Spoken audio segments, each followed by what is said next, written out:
Taroadun, Commander. Our forward base has been established. The foolish Terrans continue to bring their forces to this platform. They will serve only to feed the Zerg swarm if we do not destroy them quickly.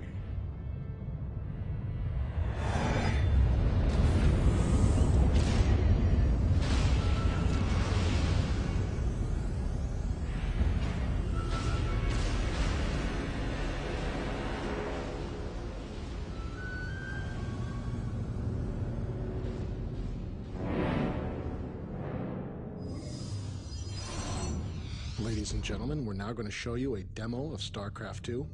Before we begin today, I'd like to remind everybody this is a demo. This is still work in progress. We've got a lot of balance work ahead of us. Nothing you're going to see here today is final. We're going to begin today with these Protoss Zealots.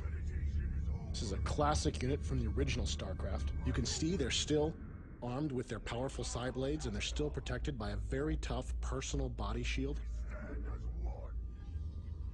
By your will, Cassandra Templari. In StarCraft 2, the Zealots also have a special charge ability. This allows the Zealot to close quickly with his enemies. We stand as one. The Zealot's charge makes him extremely dangerous against ranged defenders like these Marines.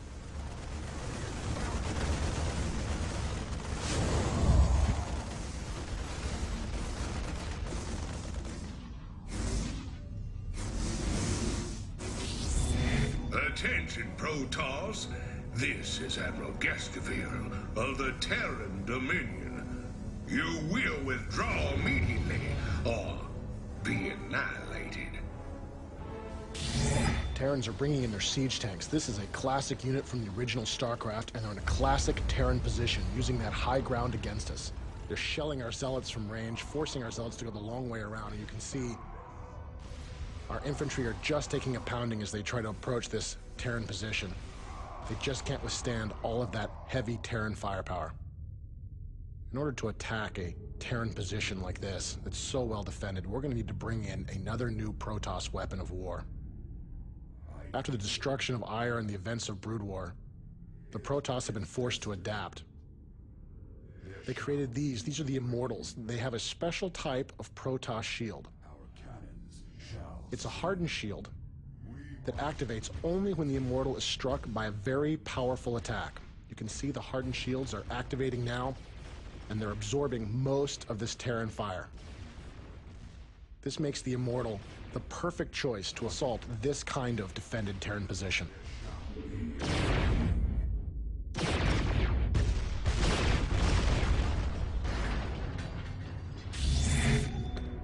Reapers, move it!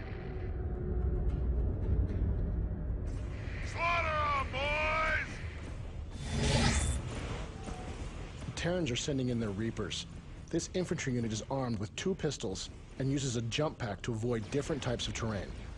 Their small pistols don't activate the hardened shields of the Immortals. This makes the Reaper the perfect choice for countering these powerful Protoss troops.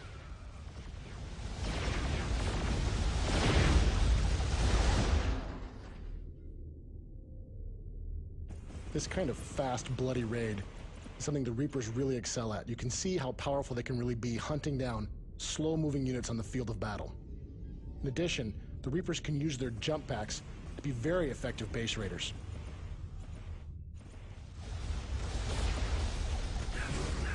Once enemy forces are inside a Protoss base, one of the first things we'll often go for is our pylons. And with our pylon down, our photon cannons go offline, making us vulnerable to continued attack. Fortunately, we have some new weapons. The Protoss can use the phase prism to create a power field anywhere they wish. You can see with our photon cannons back online, these Reapers have no choice but to run for cover.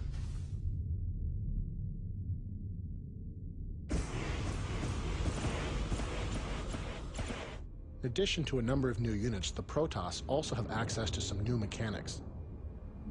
Protoss can use Warp-In to teleport units anywhere they want into pylon power.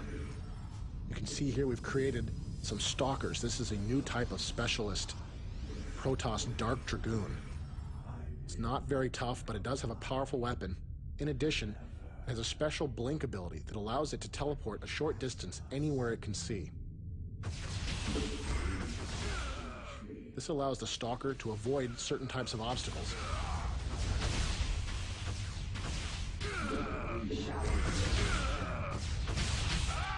And it also makes the Stalker very potent at chasing down fleeing enemy forces.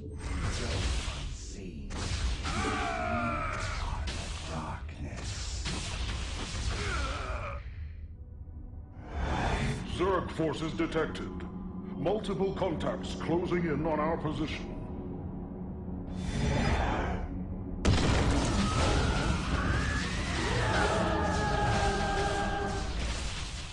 The Zerg have arrived sooner than we expected. You can see they're using their Nidus worms here to create a beachhead, sending Zerglings against us. You'll also notice that we're using our Stalkers here to blink away from these Zerglings. This is an example of how a skilled player can use the Stalker's blink ability to great advantage. Unfortunately, there's simply too many Zerglings for our Stalkers to survive. In order to deal with a Zerg infestation of this magnitude, we're going to need to bring in some additional reinforcements. Now, we've shown you how you can use the phase prisms to create a power field anywhere you wish, as well as warp in. These two mechanics can be used together to create a large army anywhere on the battlefield.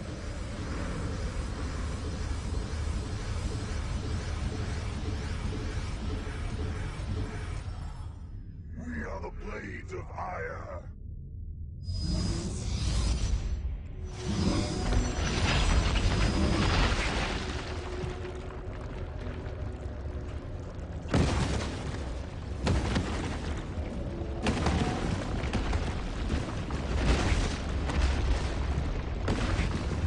As you can see, Starcraft is still a game where large armies battle against large armies.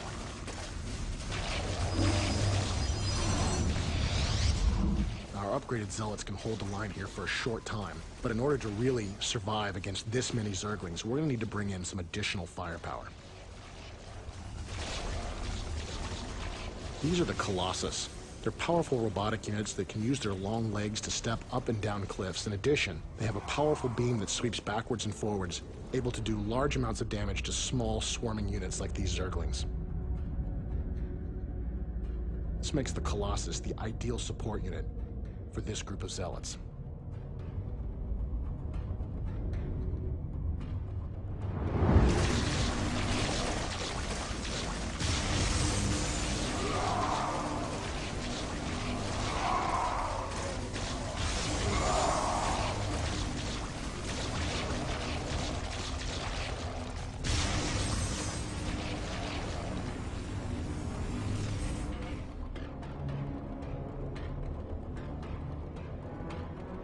We are the blades of ire.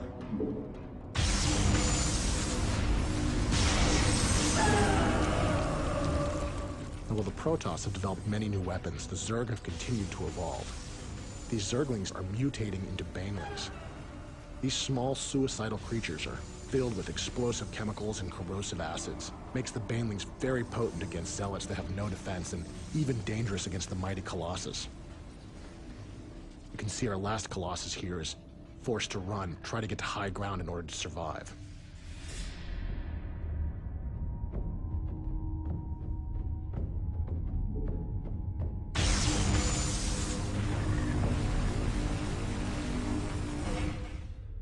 The Colossus is using our new IK system to step up and down this cliff. It's just one example of the new types of technologies we're adding to Starcraft 2 to make the game more dynamic.